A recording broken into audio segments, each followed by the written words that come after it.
담대한 투자 시간입니다. 저희가 다양한 관점에서 다양한 섹터의 이야기 그리고 종목까지 다뤄드리고 있는데요. 오늘은 이분과 함께하면서 시장에서 무엇이 트렌드인지 관심 갖고 있는 섹터는 무엇인지 알아보도록 할게요. 매경 이코노미의 박서우 기자 모셨습니다. 어서 오십시오. 네, 안녕하세요. 네, 반갑습니다. 이 시간은 정말 재미있게 이야기를 좀 풀어갈 수 있는 시간 같아요. 일단 오늘 함께할 내용은요. K-뷰티가 키워드잖아요. 네. 왜 K-뷰티가 키워드일까요? 자, 일단 K-뷰티가 그동안은 이제 LG 생활건강, 네. 뭐 아모레퍼시픽 이렇게 해서 그 대기업 중심으로 이렇게 야 대박이다 이렇게 이야기를 그렇죠. 했었잖아요. 근데 사실 작년부터 올해까지 놓고 보면 뭐 코로나가 시작했을 때부터 놓고 보면 어땠습니까? 사실 좀 아모레퍼시픽 힘들었다, 주춤했죠. 뭐 LG 생건 뭐 최악의 실적이다, 막 이러고 있었거든요. 그런데 이 K-뷰티가 요즘에 뜨고 있습니다. 왜 뜨고 있냐면 소형 브랜드 중심으로 해서 그리고 중국에서 특수가 아니라 비중국 쪽에서 특수가 일어나는 인디 브랜드들이 많이 늘어나면서 지금 K-뷰티 브랜드들 중에서 상장을 성공한 회사, 특히 마녀공장 같은 이런 회사들이 굉장히 많이 지금 선전하고 있으면서 K-뷰티 앞으로 좀 더 봐야 되겠다. 이렇게 좀 짚어볼 수가 있겠고요. 아이패밀리 SC 같은 회사, 누구는 이제 뭐 연예인 누구다 뭐 이렇게 하는 회사 이렇게 이야기하고 있지만 실제로는 지금 K-뷰티 회사 중에서 일본에서 가장 잘 소화하는 회사다. 그런 로맨이란 브랜드 갖고 있는 회사다. 이런 거 따지고 보면 아이패밀리, SC 이런 애들 막 지금 치고 올라오고 있거든요. 이런 것까지 생각해 보시면 K-뷰티 지금 다시 봐야 될 때구나 이렇게 볼 수 있겠습니다. 말씀해 주신 키워드 중에 하나가 K-뷰티가 인기가 많은데 중요한 게 비중국에서. 네. 그래서 좀 검색을 해보니까 그 비중국의 일본이 딱 꼽히더라고요. 내용 보니까 일본의 대표 이커머스가 진행한 대규모 할인 행사에서 K-뷰티 제품이 판매량 1위를 달성했다고 합니다. 그 인기 비결을 좀 먼저 들어보고 싶어요. 뭐가 일본에서 이렇게 K-뷰티를 사랑하게 만든 걸까요? 우리 앵커님 저 시카 이런 거 해보셨어요? 시카 이런 그게 뭐예요? 시카 크림 이렇게 해서 일본에서 그럼요. 요즘에 일본에서 특히 젊은 그 2030 세대 여성분들이 약간 뾰루지나 아니면 여드름이나 이런 쪽 그 재생을 말할 때 저희가 맞습니다. 그걸 쓰거든요. 그래서 그 시카 크림이 요새 굉장히 인기인데 VT 코스메틱 지금 상장사입니다. VT 코스메틱에서 만든 시카 크림 아니면 또 VT 코스메틱에서 최근에 했던 리들샷 이런 것들이 지금 일본에서 굉장히 선전하고 있고 큐텐 재팬 그러니까 미국 이베이가 갖고 있는 큐텐 재팬에서 최근에 이제 이 행사 메가왈이라고 해서 가장 큰 할인 행사를 했는데 9월 할인 행사에서 1등이 VT 코스메틱이었습니다. VT 코스메틱 그러니까 상장사이기 때문에 주가에 바로 반영되겠죠. 근데 주가 반영된 폭을 보면 지난 한 6개월간 한 80% 이상 상승했습니다. 이런 것들 놓고 보면 야 이게 옛날에는 중국에서 마스크팩이 좀 잘 팔리면 막 주가가 확 올라가고 그랬는데 이제는 일본에서 잘 된다 그러면 이제 막 올라간다. 이런 것 때문에 최근에 LG 생활건강이 힌스라고 제가 최근에 이제 일본 갔다 왔거든요. 그 오모테산도라고 굉장히 잘 사는 동네에 그 저희 거리 매장으로 힌스 매장을 이번에 냈더라고요. 그 힌스가 사실은 스몰 브랜드인데 LG 생활건강이 이 힌스란 브랜드가 잘 되니까 그래서 LG 생활건강에서 인수를 해버렸어요. 75%.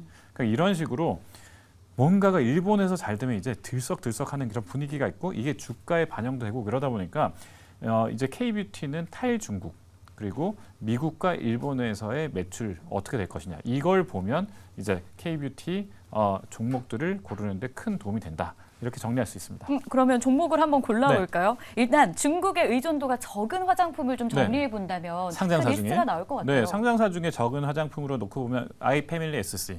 지금 아까 했던 민세롬이라는 그 인플루언서가 만든 롬앤, 민세롬과 앤드. 그래서 민세롬앤 이 브랜드가 지금 굉장히 뜨고 있고요. 또 마녀공장 지금 뭐 상장에서 굉장히 인기였죠. 사랑의 불시착할 때 나왔던 현빈 그리고 저기 손예진 이런 그 배우들이 그때 막 떴을 때 일본에서 손예진 씨를 이렇게 써서 대박이 났고 그 밖에도 티르티르라는 브랜드가 있습니다. 최근에 이제 하멘 파트너스라는 그 사모펀드가 인수를 했는데 이 회사가 또 지금 일본에 굉장히 잘 팔리고 있는데 여기는 또 현빈을 쓰고 있습니다. 그래서 이런 식으로 일본에서 일단 K-뷰티와 K-컨텐츠, K-엔터를 복합적으로 해서 이렇게 밀고 있는 브랜드들이 잘 되는 게 하나 있고 두 번째는 직접 진출해서 자기가 자기 영역을 만들어가는 그런 화장품 VT 같은 경우는 이제 리들샷이라는 새로운 일본에서 볼 수 없었던 그런 아이템을 갖고 밀었는데 이게 터진 거죠. 이런 것들 보고 있으면 참 야, 우리 정말 잘한다. 네. 작은 브랜드들이 더 매섭다. 이런 것들 좀 알 수 있었습니다. 좋습니다. 그러면 중국을 기대하지 않고도 저희가 좀 스스로 성장할 수 있는 이 기업들이 점점 많아지고 네네. 있다라는 측면에서 좀 자부심도 생기는 것 네, 같아요. 그렇습니다. 네네. 그러면 이것도 한번 볼게요. 세계 1위 기업이죠. 임의용기기 안에서 인모드가 네. 좀 봐야 될 것 같아요. 주가가 19% 하락을 하면서 시장 안에서 어쨌든 K뷰티가 각광받고 있는데 이렇게 주가가 떨어지는 이유는 뭘까? 네, 실적 맞습니다. 전망치도 하향되고 있거든요. 네, 이 이건- 기업에 대해서도 알려주시죠. 네, 이게 이제 K 뷰티 하면 이제 화장품 주로 이야기하잖아요. 네. 근데 미용 시장으로 놓고 보면 또 굉장히 큽니다. 뭐 루트로닉 상장했다 상장 폐지시키고 했던 것들 보면 이 영업이익률이 너무 좋으니까 이제 앞으로 성장세가 높을 거다 이렇게 생각하는 거잖아요. 그 비슷한 회사 중에 하나가 이제 세계 최고 1등 회사 중에 미용 기기 회사가 인모드입니다. 인모드. 근데 이 인모드는 사실 최근에 이제 좀 저기 미국에서 상장돼 있는데 주가 좀 떨어졌어요. 그래서 이 떨어진 거, 이 한국에서도 저기 각광받고 있지만 좀 떨어져서 왜 그러냐 이렇게 봤더니 올해 실적의 전체 실적의 그 눈높이가 굉장히 좀 밖에서는 높았는데 3분기 매출액이 증권사 평균 그 컨센서스 이런 거 놓고 보면 10% 가량 지금 좀 하회했다 이렇게 이야기하고 있습니다. 그러니까 1억 2,280만에서 1억 2,300만 달러 정도 이렇게 밝혔거든요 매출액을. 근데 이거는 평소 매출 전망치 10% 이상 떨어져 있으니까 그럼 글로벌에서 야 이제 좀 그 구매력이 떨어져서 이제 피부 미용에 좀 돈을 적게 쓰는 거 아니냐 그렇게 생각할 수 있잖아요. 그러니까 이게 이제 한국의 이제 업체들한테도 이제 지금 몰려와서 한국 미용 기계도 이러면 안 좋아지는 거 아니야? 원텍, 뭐 클래시스 이런 거 좀 힘든 거 아니야? 이렇게 생각할 수가 있는 거죠. 그러면 지금 임의용 업계에 결국 인모드가 주고 있는 영향이 좀 네네네. 부정적일 수밖에 없다라는 연결고리를 찾을 수밖에 네네네. 없거든요. 그러면은 클래시스도 안 볼 수 없잖아요. 네, 그렇습니다. 클래시스도 네. 대표적인 임의용 업체 중에 하나인데 3분기 실적 어떨 것으로 보이는지.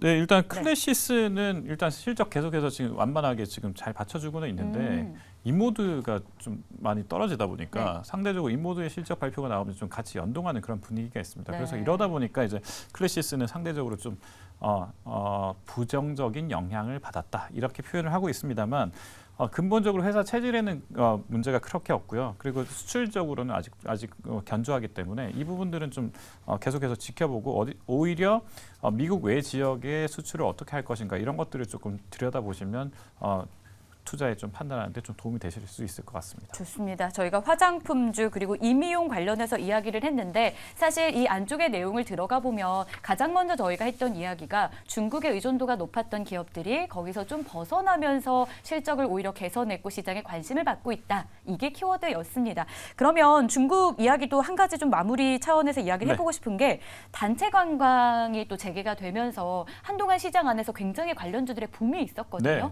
지금 현재 상황은 어떤지 그때 붐으로 끝난 건지 앞으로 기대감은 없는 걸까요? 파라다이스 종목 하나만 짧은 네. 시간이니까 놓고 본다면 일단 중국에서 일단 8월 달에 그 단체 관광객이 허용되고 나서 사람들이 엄청 밀려들 것처럼 네. 생각했잖아요. 그런데 전월 대비 8월 실적만 놓고 보면 전년 대비해서 8월에 16%밖에 안 늘어났습니다. 그래서 이거 뭐 별 큰 의미 없겠네 이렇게 생각했는데 9월에 810%나 늘어났습니다. 중국인 관광객이 전년 9월에 대비해서. 그러면 이런 식으로 폭발적으로 드디어 늘어나기 시작했을 때 수혜주가 어디냐를 봤을 때 역시 카지노, 그다음에 호텔, 관광 이런 쪽 갖고 있는 파라다이스 이쪽이 좀 각광을 받고 있어서 올해 목표 주가를 계속해서 파라다이스는 높여잡고 있는 증권가 분석이 많이 나오고 있습니다. 알겠습니다. 중국 단체 관광까지 그리고 중국을 벗어난 국내 기업들의 소식까지 정리해드렸습니다. 지금까지 매경 이코노미의 박수호 기자였습니다. 오늘 말씀 고맙습니다. 네, 고맙습니다.